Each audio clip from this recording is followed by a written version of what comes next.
आडवं पाडणार निवडणुकीमध्ये राष्ट्रवादी अजित पवार गटाचे सदानंद शेट्टी. समजा आता मग समजा युती नाही झाली, एकमेकाच्या विरोधात उभे राहिलो तर आपण एकमेकांना निवडून आणण्यासाठी थोडीच उभे राहणार आहोत. आमचा प्रयत्न आहे की महायुती म्हणून आपल्याला लढायचं आहे,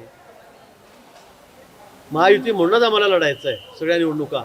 पण समजा कदाचित काही ठिकाणी नाही जमलं, मैत्रीपूर्ण लढत आम्ही करू आणि मैत्रीपूर्ण लढत करत असताना आम्ही एकमेकांना पाडणार होतो, आम्ही एकमेकांना निवडून आणण्याचा प्रयत्न करू. पण भाऊ गुलाबराव पाटलांनी विनंती केलेली आहे. गुलाबराव पाटील म्हणतात की भाजपला माझी विनंती आहे की लोकसभा असेल विधानसभा सर्व कार्यकर्त्यांनी एकत्रित काम केलं, त्याच्यामुळे स्थानिक स्वराज्य संस्थांमध्ये सुद्धा भाजपने आम्हाला सोबत घेऊन काम केलं पाहिजे. राज्यभरामध्ये आमचा हा निर्णय आहे. माननीय देवेंद्रजींनी आम्हाला सांगितलेलं आहे की आपल्याला आमचे अध्यक्ष रवींद्र चव्हाण त्यांनी सांगितलेलं आहे आणि वरतून आम्हाला आदेश आहे की आपण महायुतीमध्येच लढत. फार अपवादात्मक परिस्थिती आहे की इथे जमतच नाही, फार तणाचा नाही. काही ठिकाणी मैत्रीपूर्ण लढत होईल, पण आम्ही महायुतीमध्ये लढणार आहोत. दरोडा पडलेला आहे. एक रक्षा खडसेंच्या पेट्रोल पंपावरती दरोडा पडला आहे. लाखो रुपये लुटले गेले आहेत. माझा हात नाही ना, नाही तुम्ही म्हणता एकनाथ खडसे म्हणतायत म्हणून म्हटलं एखाद्या वेळेला ते इकडे प्रश्नचिन्ह उपस्थित केलंय. राज्यात कायदा व सुव्यवस्था बाधित आहे. राजकारण्यांचा गुन्हेगारांना आश्रय. No comments. ते म्हणतात की पोलीस हप्तेखोरीमध्ये मग्न आहेत. कायदा आता मला परत बोलायला लावू नका, जाऊ द्या, त्यांना काय म्हणत म्हणू द्या. आता मी त्याच्यावर बोलणं सोडलेलं आहे सध्या. ओबीसीचा जी रद्द झाला पाहिजे म्हणून वडेट्टीवार ओबीसीचा जी रद्द झाला पाहिजे म्हणून आंदोलन सुरू आहे. ओबीसीचा आता मुंबईमध्ये ओबीसीचा आरक्षण रद्द झालं पाहिजे. मराठा जी जो येतो ठीक आहे. तर तो मुंबई पोलीस मला वाटतं ओबीसीच्या नेत्यामध्ये मतमतांतर आहेत. ते राष्ट्रीय अध्यक्ष आहेत ते वेगळं सांगतायत, अजून दुसरे ते वेगळं सांगतायत. आता सध्या ज्याला जसं पटेल त्याने ते करावं. निलेश गायवळचं जे औद्योगिक बांधकामच्या अतिक्रमित निलेश जैन मुलींनी कबुतरांचा बैठकीला प्रश्न पुन्हा उपस्थित केलेला आहे की हे चुकीचा निर्णय आहे सगळा जो आहे. पाप एक प्रकारचं की कबूतर खाण्याचं जे राजकारण होतं याच्यामध्ये सरकार मिली बघत आहे असं त्यांनी म्हटलेलं आहे. त्यात राजकारणाचा कुठलाही विषय नाही. काही निर्णय आलेले आहेत संशोधनांती किंवा यामुळे कुठल्या आरोग्याला धोका आहे, भीती आहे, श्वसनाचे त्रास होत आहेत आणि त्यामुळे महापालिकेने घेतलेला हा निर्णय, हा विषय महापालिके क्षेत्रातला आहे आणि म्हणून हेच कबूतरखाने बाहेर करावेत. अगदी मध्यवर्ती ठिकाणी, दादरसारख्या ठिकाणी, चौपाटीवर जिथे खूप लहान मुलं खेळतात, लोक येतात राहतात, त्या ठिकाणी न करता ठीक आहे बुद्धाय देखील दाखवली पाहिजे, केली पाहिजे. पण हे स्थळ जे आहे कबूतरखाने हे बाहेर जर हलवले तर अधिक बरं राहील असं आमचं त्या ठिकाणी म्हणणं आहे. निलेश गायवळचं जे अतिक्रमण ते पाडलं जाणार आहे तर सचिन गायवळ जे त्याच्यावर मुख्य अंतर्गत कारवाई केली जाणार आहे. हे बघा, जे गुन्हेगार आहेत, गुंड आहेत, त्यांच्यावर तर कारवाई झालीच पाहिजे. आणि आपण बघताय राज्यामध्ये आता देवेंद्रजींनी मी तर म्हणेल तिसरा डोळा उघडलेला आहे. तर त्या ठिकाणी जे गुंडगिरी चालली आहे, दहशत चाललेली आहे, कुठे महिलाची छेडखाणी होते, कुठे बलात्कार होत आहेत, कुठे खून होत आहेत, जे जे असेल आतापर्यंत त्या सगळ्या गोष्टींना आता बिलकुल कंट्रोल करण्याचं काम म्हणजे गृहमंत्री करतायत.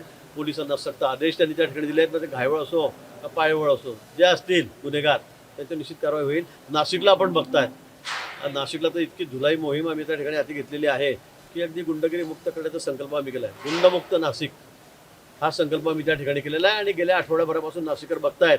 मग कुठला पक्ष आहे, कुठल्या याचा समाज आहे, कुठला धर्म आहे, हा कुठे पाहिला जाणार नाही. आणि म्हणून अतिशय सक्त कारवाई नाशिक शहरामध्ये, नाशिक जिल्ह्यामध्ये या ठिकाणी सुरू केलेली आहे. तीच पुण्यामध्येही आहे, मुंबईतही आहे. मला वाटतं हे कार्यवाही होत असताना कोण कुठल्या पक्षाचा आहे, कोणाला कोणाचा आशीर्वाद आहे, कोणाला वरद असतंय हे बघितलं जाणार नाही. किंवा फॅकल्टीचं त्याचं उद्घाटन झालेलं आहे, काय सांगा? खानदेश शिक्षण संस्था, प्रताप शेठ जे अंबानीचं एक वैभव होतं की काही त्यांनी काढलेली संस्था, 75 वर्ष जवळपास 115 वर्ष या संस्थेला तसे झाले.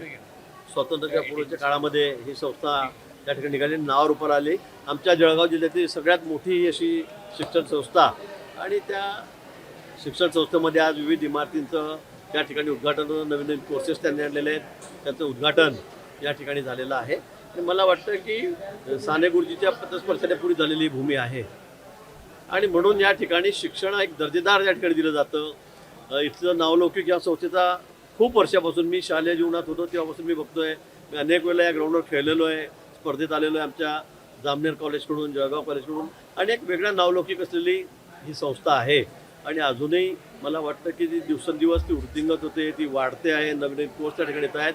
जवळपास 16,000 विद्यार्थी या शिक्षण संस्थेमध्ये शिक्षण घेत आहेत आणि म्हणून आज या कार्यक्रमाला येताना मला विशेष आनंद या ठिकाणी झालेला आहे. छत्रपती संभाजीनगरात आज उद्धव ठाकरे यांच्या उपस्थितीत खंबरडा मोर्चाचं आयोजन करण्यात आलं. त्यांचं कामच आहे सध्या उद्धवजींचं, कारण ते विरोधी पक्षामध्ये आहेत. कोणता मोर्चा काढला त्यांनी? खंबरडा. खंबरडा म्हणजे काय? हुरडा होता तिकडे. हं? खंबरडा अच्छा अच्छा अच्छा, जनावरांसारखा हंबरडा फोडायचा. चालेल, तर त्यांना तेच काम आता योग्य आहे मला असं वाटतं. कारण आता त्यांना कोणी थारा देणार नाही. त्यांनी जेव्हापासून माननीय स्वर्गीय बाळासाहेब ठाकरेंचे विचार सोडले तेव्हापासून त्यांच्या नशिबामध्ये मला वाटतं हंबरडाच आहे. भाऊ, संजय राऊतांनी आज म्हटलेलं आहे की सर्वपक्षीय नेते मुख्य निवडणूक आयुक्तांना भेटणार आहेत. भाजपच्या देवेंद्र फडणवीसांनी देखील यामध्ये सहभागी व्हा असं त्यांनी म्हटलं. कशासाठी? 14 तारखेला आपली आपली मतं भूमिका मांडायची या संदर्भामध्ये. हे तुमची भूमिका तुम्ही मांडा ना. तुमचं भूमिका म्हणजे तुमचं रडगाणच असतं. जिंकले तरी पण ओरडणार, हारले तरी ओरडणार. त्यांच्या भूमिका कुठे आहे त्यांची? त्यांना आता आयुष्यभर हरायचंच आहे आणि त्यांना हंबरडेच फोडायचे आहे. आणि त्यांनी फक्त सगळं जे त्याचं खापर आहे ते तर माहिती आहे, मग ते राष्ट्रपतीवर फोडतात, राज्यपालावर फोडतात, पंतप्रधानांवर फोडतात. निवडणूक आयोग आहे, सर्वोच्च न्यायालय आहे, उच्च न्यायालय, सर्वांवर ते फोडत असतात. त्यामुळे तुमचं काय म्हणणं आहे ते तुम्ही जाऊन सांगा. भाऊ, ठाकरेंचा ब्रँड जो आहे तो सर्वांचा ब्रँड वाजवणारा असं उद्धव ठाकरे म्हटले. संभळेल, इलेक्शनमध्ये कळेल. आता काय 2च महिने राहिलेत सगळे निकाल यायला. 2-2.5 महिने राहिलेत. भाऊ, काल जानेवारीपर्यंत मला वाटतं सगळे निवडणुका होतील आणि निकाल येतील. त्यावेळेला कोणाचा बँड वाजतो आणि कोणाचा ढोल फुटतो ते कळेल. भाऊ, काँग्रेसचे हर्षवर्धन सपकाळचे काँग्रेसचे त्यांनी म्हटलं की गोडसेंनी जशी गांधीजींची हत्या केली त्याच पद्धतीने जे आहेत देवेंद्र फडणवीस हे शांत डोक्याने समाजामध्ये जातीमध्ये भांडणं लावतायत. काय बोलावं त्यांच्याबद्दल मी? काँग्रेसच्या अध्यक्षाबद्दल काय बोलावं? तर बालिश स्टेटमेंट नेहमी ते करत असतात. ते कसे काँग्रेसच्या अध्यक्षाला उडून झाले तर मला अजून कळत नाही. खरं म्हणजे आता सगळं त्यांच्याकडे सगळे चारी दिशेला चारीची तोंड आहेत. सगळे नेते म्हणजे वडट्टीवार काय बोलतील, आमचे नानासाहेब काय बोलतील, हे साहेब अध्यक्ष आहेत हे काय बोलतील. कोणाचंच तोंड कोणाच्या एखाद्या दिशेने नाही आहे. वाटेल ते तोंडात येईल ते बोलतात, वाटेल तसं. म्हणजे सगळ्या भरकटलेलं जे आजसारखी अवस्था काँग्रेसची झालेली आहे मला वाटतं. काल चोपड्यात वादग्रस्त वक्तव्य केलंय बाबासाहेब पाटलांनी की शेतकरी म्हणजे लोकांना कर्जमाफीचा नाद लावू नका. कर्जमाफीचा नाद लागलाय. मला वाटतं त्यांनी त्याबद्दल दिलगिरी व्यक्त केलेली आहे. मला जे समजलं ते मला माहीत नाही. मी रात्री 2 वाजता धुळ्याला आलो, नाशिकहून सकाळी इथे आलो. पण मला असं वाटतं की त्यांनी अवधानाने त्यांच्याकडून बोललं गेलेलं आहे. त्यांचा म्हणण्याचा अर्थ तसा नव्हता आणि पण त्यांनी त्याबद्दल दिलगिरी व्यक्त केलेली आहे. त्यांनी थेट म्हटलं की आम्ही निवडणुकीत काही आश्वासनं देतो, तुम्ही विचार केला पाहिजे. नाही, मला वाटतं असं बोलता का म्हणजे आम्ही जी जी आश्वासनं दिली ती सगळी पूर्ण करतो आहोत. आम्ही अगदी लाडक्या बहिणीपासून अनेक जण खूप ओरडलेत की आता फक्त निवडणुकीपुरतं आहे. आम्ही शेतकऱ्यांना सुद्धा 12,000 रुपये वर्षाला देतोय. आम्ही लाडक्या बहिणींना सुद्धा सगळ्या योजनेचा लाभ देतोय. आम्ही स्वस्त धान्य दुकानावर मोफत धान्य गरीब लोकांना त्या ठिकाणी देतोय. एसटीचं अर्ध तिकीट महिलांसाठी ती योजना आमची चालू आहे. आमची एकही योजना बंद झाली ते तुम्ही आम्हाला सांगा. ते तर मला असं वाटतं की ते का बोलले मला कळालं नाही. एखाद्याने गावात नदी मागितली तरी आम्ही देऊ असं आश्वासन देतो निवडणुकीपूर्वी, कारण आम्हाला जिंकायचं असतं. मला त्या बाबतीमध्ये काही फार बोलता येणार नाही. पण असं कुठल्याही नेत्याने किंवा मंत्र्याने किंवा आमदार कोणी लोकप्रतिनिधी असेल मला वाटतं असं बोलताच कामा नाही. त्यांना धावनाने का बोलले, कशासाठी बोलले हे मला माहीत नाही. काय गमतीत बोलले मला कल्पना नाही. पण मला वाटतं असं बोलू नये. आपल्याला जे शक्य आहे तुम्ही बघितलं असेल, मी 35 वर्ष 40 वर्षाला निवडून येतोय.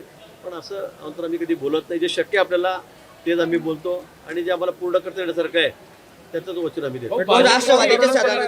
राष्ट्रवादीचे सदानंद शेट्टी जे आहेत ते बोलले की जर युती नाही झाली तर आम्ही भाजपचे जे आहेत उमेदवारांना आडवं पाडणार निवडणुकीमध्ये. राष्ट्रवादी अजित पवार गटाचे सदानंद शेट्टी. हा समजा आता मग समजा युती नाही झाली, एकमेकाच्या विरोधात उभे राहिलो तर आपण एकमेकांना निवडून आणण्यासाठी थोडीच उभे राहणार आहोत. आमचा प्रयत्न आहे की महायुती म्हणून आपल्याला लढायचं आहे. महायुती म्हणूनच आम्हाला लढायचं आहे सगळ्या निवडणुका. पण समजा कदाचित काही ठिकाणी नाही जमलं, मैत्रीपूर्ण लढत आम्ही करू.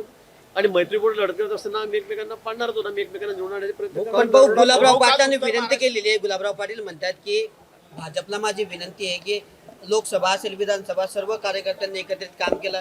त्याच्यामुळे स्थानिक स्वराज्य संस्थांमध्ये सुद्धा भाजपने आम्हाला सोबत घेऊन काम केलं पाहिजे. राज्यभरामध्ये आमचा हा निर्णय आहे. माननीय देवेंद्रजींनी आम्हाला सांगितलेलं आहे की आपल्याला आमचे अध्यक्ष रवींद्र चव्हाण त्यांनी सांगितलेलं आहे आणि वरतून आम्हाला आदेश आहेत की आपण महायुतीमध्येच लढत आहे. फार अपवादात्मक परिस्थिती आहे की इथे आता जमतच नाही, फार तणाचं नाही. काही ठिकाणी मैत्रीपूर्व लढत होईल, पण आम्ही महायुतीमध्येच लढणार आहोत.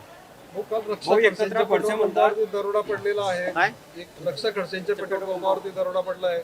लाखो रुपये लुटले गेले आहेत. किती? एकनाथ खडसे म्हणतात 1 लाख की त्याची कायदा व्यवस्था 1 लाख सुव्यवस्था 1 लाख बिघडलेली आहे. रुपये माझा हात लुटले नाही ना. नाही नाही नाही तुम्ही त्याची कायदा म्हणता व्यवस्था एकनाथ सरकारने खडसे म्हणतायत पूर्ण म्हणून म्हटलं एखाद्या वेळेला ते इकडे सरकारवर मोठा पद येईल. प्रश्नचिन्ह उपस्थित केलंय. राज्यात कायदा व सुव्यवस्था अबाधित आहे. त्याच्यावर असं राजकारण्यांचा गुन्हेगारांना आश्रय. No comments. ते म्हणतात की पोलीस हप्तेखोरीमध्ये मग्न आहेत. कायदा आता मला परत बोलायला लावू नका, जाऊ द्या. त्यांना काय म्हणत म्हणू द्या. आता मी त्याच्यावर बोलणं सोडलेलं आहे सध्या. ओबीसीचा जी रद्द झाला पाहिजे म्हणून वरटीवार ओबीसीचा जी रद्द झाला पाहिजे म्हणून आंदोलन सुरू आहे ओबीसीचं. आता मुंबईमध्ये ओबीसीचा आरक्षण रद्द झालं पाहिजे. मराठा जी जो येतो ठीक आहे. तर तो मुंबई पोलीस सुद्धा मला जाम वाटतं करून ओबीसीच्या नेत्यामध्ये मतमतांतर आहेत. ते राष्ट्रीय अध्यक्ष आहेत ते वेगळं सांगतायत, अजून दुसरे ते वेगळं सांगतायत. आता सध्या ज्याला जसं पटेल त्याने ते करावं. निलेश गायवळचं जे औद्योगिक बांधकामचे अतिक्रमित निलेश गायवळ हा? जैन मुलींनी कबुतरांचा बैठकीला प्रश्न पुन्हा उपस्थित केलेला आहे की हे चुकीचा निर्णय आहे सगळा जो आहे. पाप आहे एक प्रकारचं की कबूतर खाण्याचं जे राजकारण होतं याच्यामध्ये सरकार मिली बघत आहे असं त्यांनी म्हटलेलं आहे. नाही, त्यात राजकारणाचा कुठलाही विषय नाही. काही निर्णय आलेले आहेत संशोधनांती किंवा यामुळे कुठल्या आरोग्याला धोका आहे, भीती आहे, श्वसनाचे त्रास होत आहेत आणि त्यामुळे महापालिकेने घेतलेला हा निर्णय हा विषय महापालिके क्षेत्रातला आहे आणि म्हणून हेच कबूतरखाने बाहेर करावेत. अगदी मध्यवर्ती ठिकाणी, दादरसारख्या ठिकाणी, चौपाटीवर जिथे खूप लहान मुलं खेळतात, लोक येतात राहतात, त्या ठिकाणी न करता ठीक आहे बुद्धाने देखील दाखवली पाहिजे, केली पाहिजे, पण हे स्थळ जे आहे कबूतरखाने बाहेर जर हलवले तर अधिक बरं राहील असं आमचं त्या ठिकाणी म्हणणं आहे. हो, निलेश गायवळचं बैठक जे पार पडली निलेश गायवळचं काल. अतिक्रमण निलेश गायवळचं जे अतिक्रमण ते पाडलं जाणार आहे तर सचिन गायवळ जे आहे त्याच्यावर मुख्य अंतर्गत कारवाई केली जाणार आहे. हे बघा, जे गुन्हेगार आहेत, गुंड आहेत, त्यांच्यावर आता कारवाई झालीच पाहिजे. आणि आपण बघताय राज्यामध्ये आता देवेंद्रजींनी मी तर म्हणेल तिसरा डोळा उघडलेला आहे. तर त्या ठिकाणी जे गुंडगिरी चालली आहे, दहशत चाललेली आहे, कुठे महिलाची छेडखाणी होते, कुठे बलात्कार होत आहेत, कुठे खून होत आहेत, जे जे असेल आतापर्यंत त्या सगळ्या गोष्टींना आता बिलकुल कंट्रोल करण्याचं काम म्हणजे गृहमंत्री करतायत. पोलिसांना सक्त आदेश त्यांनी त्या ठिकाणी दिले आहेत. म्हणजे घायवळ असो का पायवळ असो, जे असतील गुन्हेगार त्यांची निश्चित कारवाई होईल. नाशिकला आपण बघताय, नाशिकला तर इतकी धुलाई मोहीम आम्ही त्या ठिकाणी हाती घेतलेली आहे की अगदी गुंडगिरी मुक्त करण्याचा संकल्प आम्ही केला आहे. गुंडमुक्त नाशिक हा संकल्प आम्ही त्या ठिकाणी केलेला आहे आणि गेल्या आठवड्याभरापासून नाशिककर बघतायत. मग कुठला पक्ष आहे, कुठल्या याचा समाज आहे. दादा भुसे म्हणतात की डोनाल्ड ट्रम्प यांना देखील सहभागी करावा लागेल पालकमंत्री पदाच्या नाशिकच्या विषयावर. आता दादाचे त्यांचे काही संबंध असेल तर त्यांना विनंती करतील ट्रम्पला. आता माझे तर काही संबंध नाही अमेरिकेशी, कुठे मी कधी गेलो नाही आहे तिकडे. दादा भुसेचा काही संबंध असतील तर ते त्यांना विनंती करतील किंवा त्यांना सांगतील फोन करून की बाबा काल बोलून काही घ्या चर्चा का. झाली का सीएम साहेबांशी आपली? नाही ट्रम्प विषयावर किंवा याच्यावर कुठली चर्चा पालकमंत्री नाही. पदावर. नाही अजिबात नाही, अजिबात नाही. भाऊ, भाजपची आजच्या भाजपची कार्यक्रमाला बैठक सगळे मंत्री उपस्थित होते. आजच्या कार्यक्रमाला जिल्ह्यातले 3ही मंत्री उपस्थित होते. मात्र केंद्रीय मंत्री जे आहेत रक्षा खडसे यांना डावलण्यात आलेलं आहे. बॅनरवर असेल किंवा पत्रिकेत त्यांचं कुठे नाव कुठेही किंवा नाव नाहीये. उल्लेख नसल्याचं पाहायला मिळत आहे. त्यामध्ये भले दिल्लीत असतात मात्र पण कुठेही त्यांच्या नावाचा उल्लेख नाही. इतक्या मोठ्या पक्षात त्या केंद्रात असतात मात्र भाजपचे नेते असते त्यांचं कुठेही नाव उल्लेख नाही. बॅनरमध्ये किंवा पत्रिकेत नाही तर ते मला कळालं की त्यांच्याकडे वेळ घ्यायला गेले होते, पण त्यांनी सांगितलं की मी आज या ठिकाणी नाहीये, मी कार्यक्रमाला येऊ शकणार नाही. मी विचारलं, आपण तो प्रश्न विचारला, पत्रिकेमध्ये नाही विचारलं, तर त्यांनी सांगितलं की मी आज येऊ शकणार नाही, मी बाहेरगावी आहे.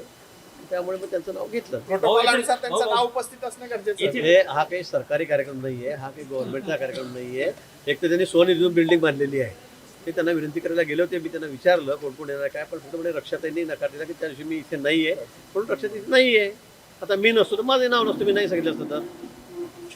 भाजपची मध्यरात्री बैठक पार पडली आहे. हा? भाजपची मध्यरात्री बैठक पार पडलेली आहे. कुठे नाशिकला मराठवाड्यामध्ये भाजपचे पदाधिकाऱ्यांनी नाराजी व्यक्त केली की शिंदे सेनेसोबत आणि राष्ट्रवादी सोबत आम्ही जमणार नाही.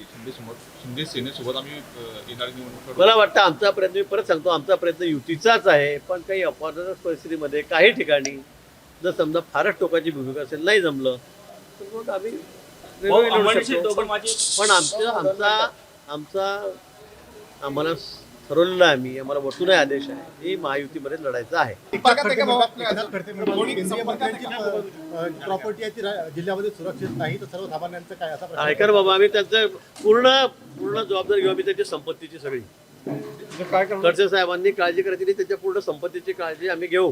ताब्यात घेणार का काय म्हणजे ताब्यात येणार म्हणजे आम्ही घेऊ, म्हणजे ती शाबूत कशी राहील ते आम्ही बघू. कशी नेमकी